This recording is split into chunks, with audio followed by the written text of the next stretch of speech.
Este video es la parte número 4 de nuestra serie sobre la epístola del apóstol Pablo a los Colosenses. Les sugiero a que escuchen comenzando con la primera parte, si no lo han hecho, para modo de seguir el contexto de esta enseñanza. Continuando inmediatamente, estamos en Colosenses capítulo 1, verso 5. Pero primero, habiendo hablado de la fe y del amor en el verso 4, el verso 4 está entre paréntesis. En el verso 5, el apóstol Pablo revela el gran objetivo de su oración, es decir, la esperanza. Colosenses capítulo 1, verso 5 comienza con la palabra por. En el original es la palabra día, que significa por la esperanza, la reservada. ¿Notaron eso? Originalmente no dice a causa de la esperanza, sino por la esperanza, la reservada. Porque no es que los colosenses tenían amor a todos los santos a causa de la esperanza, como lo traducieron en algunas versiones, sino que la esperanza es el motivo de la oración del apóstol. Noten esto, Colosenses capítulo 1, versos 3 al 5. El verso 3 dice: Damos gracias al Dios y Padre del Señor de nosotros, Jesús el Cristo, siempre orando por vosotros. El verso 4 está entre paréntesis y el verso 5 continúa del verso 3 de esta manera. Escuchen esto.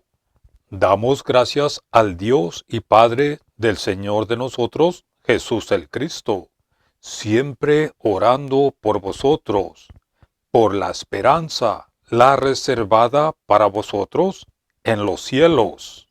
Ahí lo tienen, pero ahora debemos de reconocer una distinción muy importante entre las palabras reservada y guardada.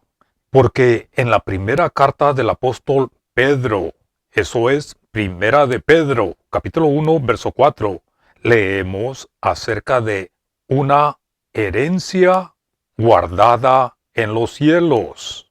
Mientras que en Colosenses capítulo 1, verso 5, como ya vimos que originalmente dice, la esperanza que está reservada en los cielos. Ahora, escuchen esto. Revisen sus versiones, porque algunas tienen la traducción al revés. Pero la importante pregunta es, ¿será que hablan de lo mismo estos dos pasajes? Para contestar la pregunta, en primer lugar, veamos las palabras originales que se usan. Pedro usa la palabra tereo, que significa guardada. Pablo usa la palabra apokeimae, que significa reservada. ¿Notaron la distinción? Ahora, en 2 de Timoteo, capítulo 4, versos 7 y 8, tenemos las mismas palabras originales con otra definición justa de estas dos palabras. Noten cómo dice: he conservado es la misma palabra tereo. He conservado o he guardado la fe es la misma palabra. El verso 8 dice: por lo demás, me está puesta aparte. Me está puesta aparte. Esta es la palabra apokeimae, es decir, me está reservada la corona de justicia. Entonces, Primera de Pedro, capítulo 1, verso 4, habla de un guardar o de un preservar una herencia en los cielos. Mientras que Colosenses capítulo 1, verso 5, Pablo habla del reservar una esperanza en el cielo. Ahora, Noten esta distinción. La herencia guardada de Primera de Pedro la podemos ver que descenderá del cielo en la Nueva Jerusalén, mientras que la esperanza reservada, la reservada de Colosenses capítulo 1, se disfrutará en los supercelestiales, es decir, muy por encima de todo. Notemos otra diferencia. Primera de Pedro capítulo 1, verso 1. Pedro escribió su carta a la dispersión. Lo vuelvo a repetir. El apóstol Pedro escribió su carta a los elegidos, extranjeros de la dispersión. Mientras que Colosenses capítulo 1, verso 27, Pablo escribió a las naciones. Pablo escribió a los gentiles. Vayamos aún más adelante y notemos otra distinción. Primera de Pedro capítulo 1, verso 5. Léanlo en sus propias versiones. Pedro dirige la esperanza de los lectores de su carta hacia los últimos tiempos. Esta esperanza será manifestada en los últimos tiempos y a la salvación de sus almas, cuando en la revelación o en el Apocalipsis de Yahshua HaMashiach. Mientras que en Colosenses capítulo 3, verso 4, léanlo en sus propias versiones, Pablo habla de la manifestación, no de la revelación, sino de la manifestación. Estos dos son eventos muy distintos el uno del otro. Pablo habla de la manifestación del Cristo, el cual es nuestra vida y nuestra manifestación con Él en gloria. Ahora bien, aún queda otra distinción en las Escrituras que debemos considerar entre el llamado celestial y el simple término en los cielos o en el cielo. Algunos confunden el llamado que se encuentra en la epístola a los Hebreos, capítulo 3, verso 1, con la de los Colosenses, por lo cual debemos considerar estos términos. Ahora bien, desde la primera parte de esta serie, ya hemos aprendido que la epístola a los Colosenses complementa la epístola a los Efesios, y es en Efesios donde buscamos las definiciones. Aquí la esperanza se define como la esperanza de su llamado y la esperanza de nuestro llamado. Ahora, Hebreos capítulo 3, verso 1, habla de un llamado celestial, usando la palabra original Eburanios, que significa celestial. Colosenses capítulo 1, verso 5, sin embargo, se usa la simple palabra Uranios, que significa cielos. Y aquí es donde se encuentra la dificultad y la confusión de algunos, porque Epuranios, es decir, celestial, o los lugares celestiales, están relacionados principalmente con el llamado y la posición de Efesios y Colosenses.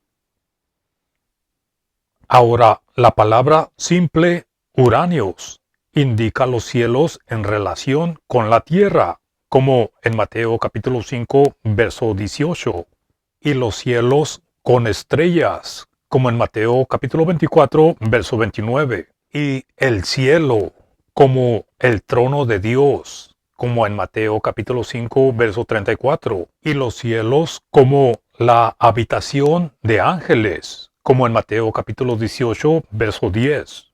¿Notaron eso? Entonces, Mateo usa la misma palabra simple de Uranios, sin incoherencia, es decir, en una variedad, para referirse, por ejemplo, al cielo, que está justo encima de la tierra, o para referirse a los cielos, que son el trono de Dios. De nuevo, sin incoherencia. Del mismo modo, Colosenses capítulo 1, verso 5 y Primera de Pedro capítulo 1, verso 4 usan la misma palabra cielos, pero de esto no necesariamente se supone o no se concluye que Pedro hablaba del mismo llamado y la posición titulada muy por encima de todos los cielos, que se encuentra en la epístola a los Efesios. Ni tampoco se supone que Colosenses capítulo 1, verso 5 sitúa nuestra esperanza en las nubes o entre las estrellas. Además, Pedro usa la misma palabra simple de cielos para referirse al lugar donde ahora está el Cristo, en Primera de Pedro capítulo 3, verso 22, y para referirse al lugar de donde venía la voz en el Monte Santo, en Segunda de Pedro capítulo 1, verso 18. Ahora bien, escuchen esto con atención.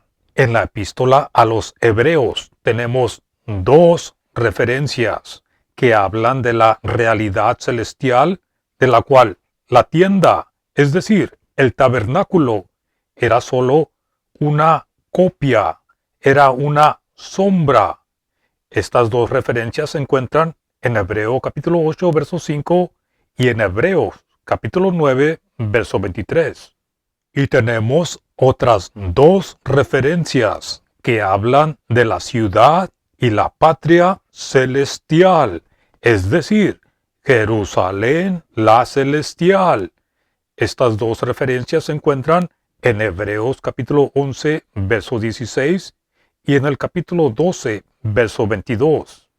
Además, escuchen esto, Hebreos capítulo 6, verso 4. Se refiere a los dones milagrosos como el don celestial. ¿Notaron eso? Por lo cual debemos esperar que el llamado celestial de Hebreos capítulo 3, verso 1, este llamado está asociado con la patria y la ciudad celestial, es decir, Jerusalén la celestial.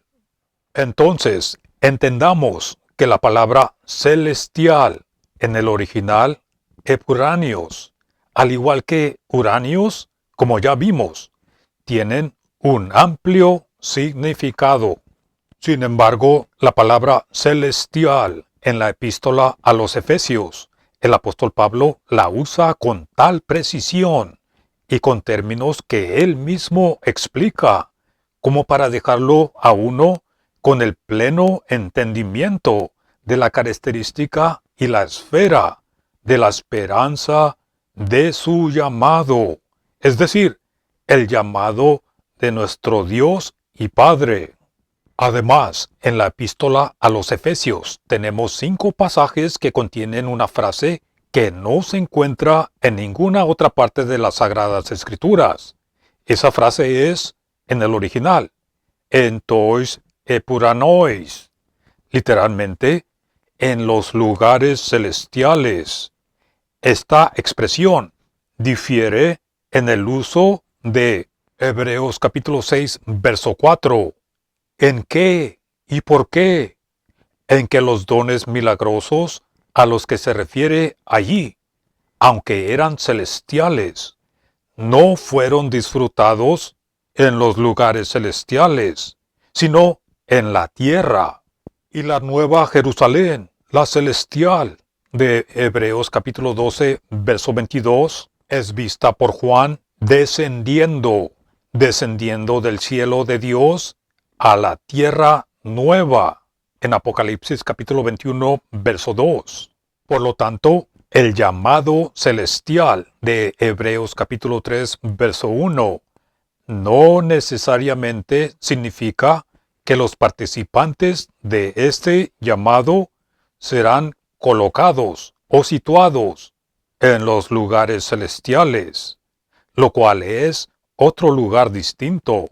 Ahora, entendamos esa distinción para que quede claro.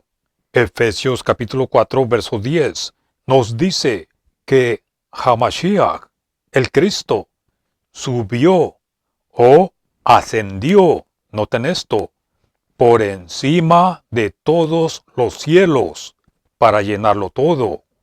Esa frase nos aclara, nos da luz a lo que significa los lugares celestiales que se mencionan en Efesios capítulo 1, verso 3. Ahora bien, estos lugares celestiales se nos dice en Efesios capítulo 1, versos 20 y 21, que están, primeramente, a la diestra de Dios, y segundo, sobre todo principado y autoridad y poder y señorío. En Efesios capítulo 3, verso 10, se nos dice que esos lugares celestiales están habitados por principados y potestades, que están conociendo la multiforme sabiduría de Dios a través de la eclesía, que significa los miembros del cuerpo del Cristo. Entonces, no hay ninguna incertidumbre en cuanto a la localidad exacta de esta esfera supercelestial en la que la eclesía, la cual es su cuerpo, realizará su esperanza. Pues Efesios capítulo 2, verso 6 dice, y juntamente con él, con el Cristo, nos levantó, y juntamente con él nos sentó en los lugares celestiales, en el Cristo Jesús. Por lo tanto, la esperanza, la reservada de Colosenses capítulo 1, verso 5, aunque aquí se dice que está guardada en los cielos, lo cual es completamente cierto. En la epístola a los Efesios se detalla como estando en los supercielos o en los cielos superiores, señalando exactamente a qué parte del cielo se refiere. Gracias por escuchar. Continuaremos con esta enseñanza en el siguiente video. Shalom.